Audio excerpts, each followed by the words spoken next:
स्वामी समर्थ.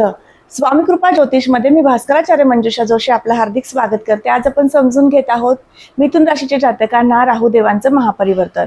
18 मे 2025 रोजी पुढील 18 महिन्यांसाठी राहुदेव परिवर्तित होत आहेत। राहुदेव तुमच्या आयुष्यामध्ये कोणते बदल परिवर्तन घडवतील, कोणत्या बाबतीमधील अधिक चिंता काळजी वाढवतील किंवा संघर्ष वाढवतील, याबद्दलची माहिती सुद्धा आपण आता समजून घेणार आहोत। चला तर मग माहितीला सुरुवात करूयात।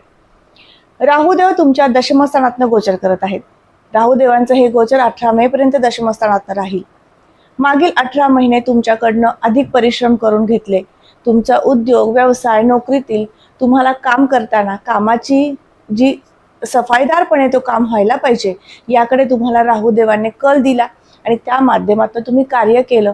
पण आता राहुदेवांचं हे महापरिवर्तन तुमच्या जीवनामध्ये एक विशिष्ट बदल घडवेल।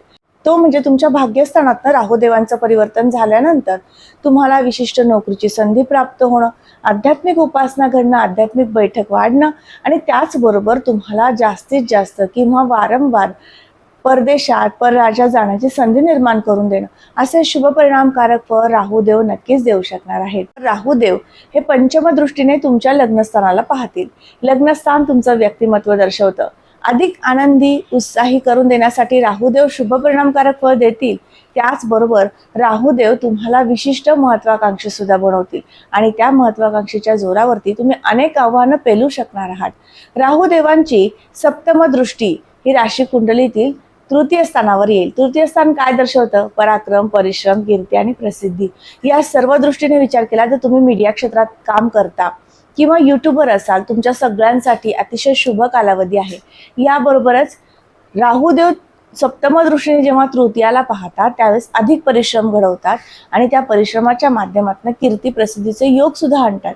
म्हणजेच राहुदेवांचं हे गोचर तुमच्यासाठी किती खास आणि महत्त्वपूर्ण आहे हे समजू शकाल। देवांची नवम दृष्टी ही पंचम स्थानावर येईल। पाचवं घर काय दर्शवतं? तुमचं शिक्षण आणि संतती। या दोन्ही दृष्टीने विचार केला तर राहुदेवांचं हे परिवर्तन घडल्यानंतर तुम्ही विचार करू शकता संततीच्या प्लॅनिंग संदर्भात। त्याचबरोबर तुमचं संतती जी आहे त्या संततीकडनं जास्तीत जास्त सुख प्राप्त होणं, त्यांच्या जीवनामधील एखाद्या विशिष्ट कार्यासाठी तुम्ही चिंतेत होता ती चिंता काळजी कमी करणं, असे सुद्धा शुभ परिणामकारक फळ राहुदेव देऊ शकतील। राहुदेवांची नवम दृष्टी पंचम स्थानावर आल्यामुळे तुम्ही जर कला क्षेत्रातलं शिक्षण घेऊ इच्छिता नक्कीच तुम्ही ते घेऊ शकणार आहात। त्याचबरोबर गूढ विद्येचा अभ्यास करू इच्छिता तोही अभ्यास तुम्ही अवगत करू शकाल। अशा पद्धतीने शुभ परिणामकारक फळ राहुदेव देतील। राहुदेवांची 12वी दृष्टी अष्टम स्थानावर येईल। त्या ठिकाणी मकर रास आहे। शनिदेवतेची रास आणि शनिदेवतेचं गोचर तुमच्या दशमातनं होत आहे। त्यामुळे एक कार्य अनेक वेळा करावं लागणं किंवा कुठलेही काम हाती घेतलंय तर ते लगेच पूर्णत्वाला न जाणं, असे काहीसे अशुभ परिणामकारक फळ राहुदेव नक्कीच देऊ शकतात। अचानक संकट उत्पन्न करू शकतात किंवा एखाद्या कार्यामध्ये तुम्ही अगदी व्यवस्थितपणाने ते कार्य करत होतात तर त्या कार्यामध्ये सुद्धा अस्थिरता निर्माण करून देणं, असे काहीसे अशुभ परिणामकारक फळ नक्कीच राहुदेव देऊ शकतात। त्यामुळे या कालावधीमध्ये तुम्हाला वास्तूमध्ये, वाहनामध्ये गुंतवणूक करायची असेल तर नक्कीच तुम्हाला थोडीशी उपासनेची जोड द्यावी लागणार आहे।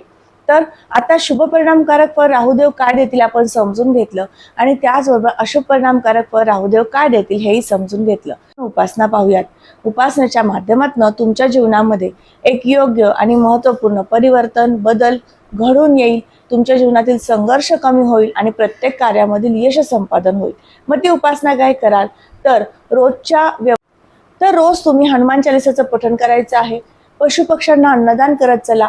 त्याचबरोबर महिन्यातनं एकदा तरी गोरगरीब जनतेला अन्नदान करत चला। या माध्यमातून सुद्धा तुम्हाला राहुदेवांचं बळ प्राप्त होईल। याबरोबरच श्रीम राहवे नमः या मंत्राचा जप करू शकता किंवा नवग्रह मंत्रातील राहुदेवांचा जप सुद्धा तुम्ही करू शकता। तर या जपाची संख्या 27 वेळा किंवा 108 वेळा किमान करणं खूपच गरजेचं आहे। तर मिथुन राशीच्या जातकांना संपूर्ण 18 महिन्यांचा कालावधी राहुदेवांच्या कृपेने कसा राहणार आहे, तर आजचा हा महत्त्वपूर्ण व्हिडिओ तुम्हाला कसा वाटला नक्की मला कमेंट करून सांगा। कमेंटमध्ये श्री स्वामी समर्थ लिहिण्यास अजिबात विसरू नका। तुम्ही आपल्या चॅनलवर नवीन असाल नक्की चॅनलला सबस्क्राईब करा, बेल आयकॉनला क्लिक करा। पुन्हा भेटूयात अशाच महत्त्वपूर्ण माहितीसह। तोपर्यंत मी आपली रजा घेते। श्री स्वामी समर्थ। जय जय स्वामी समर्थ। रामकृष्ण हरी।